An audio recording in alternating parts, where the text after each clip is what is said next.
ঝা রিসেপশনের makeup complete করে ভাত কাপড় নিতে গিয়ে সমস্ত ঘেটে ঘাওয়া হয়ে গেল। নমস্কার বন্ধুরা, স্বপ্নাস মেকওভার অ্যান্ড একাডেমির আরও একটা ব্লগে ওয়েলকাম। ঈশিতার আগের ব্লগে বলেছিলাম যে তোমরা দেখেছো ওর একটা ন্যাচারাল ফ্ললেস এয়ারব্রাশ মেকআপ নেওয়া ছিল, আর স্লট যেহেতু একটা থেকে ছিল তাই কিন্তু ভাত কাপড়ের আগে ওর রিসেপশন লুক কমপ্লিট হয়ে গেছিলো। মেকআপটাও যথারীতি কমপ্লিট করেছিলাম, হেয়ারস্টাইল অ্যান্ড কিছু টাচ আপ বাকি ছিল। তো তখন শুরু হয়ে গেল ওর ভাত কাপড়, আর রীতিমতো ভাত কাপড়ের সময় যেরকম আত্মীয় স্বজনদের ইয়ার্কি আড্ডা চলে সেটাই চলছিল সেখানে। এই সুন্দর সুন্দর মিষ্টি মিষ্টি মুহূর্তগুলোর সাক্ষীও থাকতে পারি আমরা, কারণ আমরা যেহেতু ওখানে প্রেজেন্টই ছিলাম তাই সব কিছু আমাদের সামনেই হচ্ছিল। আত্মীয় স্বজনরা তো বড়মশাইকে লিস্ট ধরিয়ে দিয়েছে, এগুলোর দায়িত্ব নেই।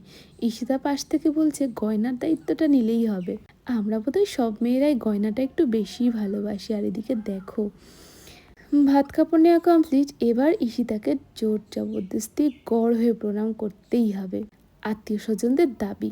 ব্যাস, মাথা ঠুকে পায়ে প্রণাম করতে গিয়ে কি ভাবছো মেকআপ নষ্ট হয়ে গেছে? একদম কিছু হয়নি। শুধু এখনই নয়, পরদিন সকালে রিভিউ যেটা পেয়েছি একদম শেষ পর্যন্ত সবটাই ঠিকঠাক ছিল।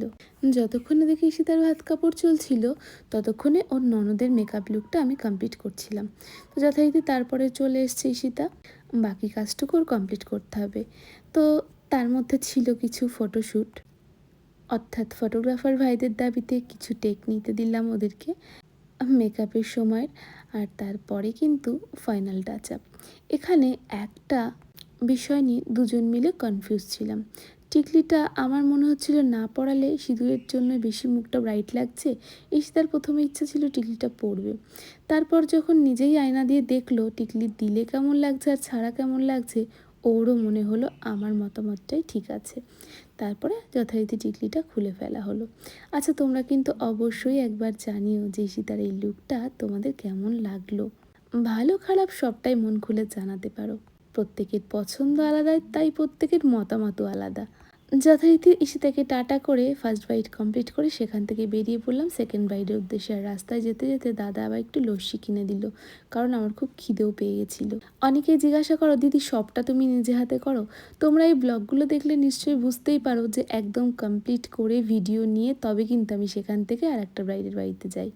তো বলে রাখি, আমার কিন্তু আপকামিং ব্রাইডাল বুকিং চলছে, ওপরে কন্ট্যাক্ট নাম্বার শেয়ার করাই থাকবে। আর দেখতে দেখতে পৌঁছে গেছিলাম সেকেন্ড স্লটে আমারই একটা স্টুডেন্ট মাম্পির বাড়িতে, আর ওর লোকেশান ছিল সংহতি।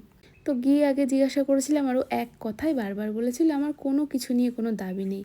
আর সত্যি বলতে পুরোটার সময়ও একবার চোখ খুলে তাকায়নি। 53 মিনিটে ওর মেকআপটা আমি কমপ্লিট করেছি, যার সমস্ত ভিডিও পরের ব্লগে তোমাদের সঙ্গে শেয়ার করব। একদম ঘড়ি ধরা 53 মিনিট লেগেছিল আমার লুকটা কমপ্লিট করতে। তো ভালো থেকো সবাই, দেখা হচ্ছে কিন্তু আবারও তোমাদের সঙ্গে নেক্সট ব্লগে।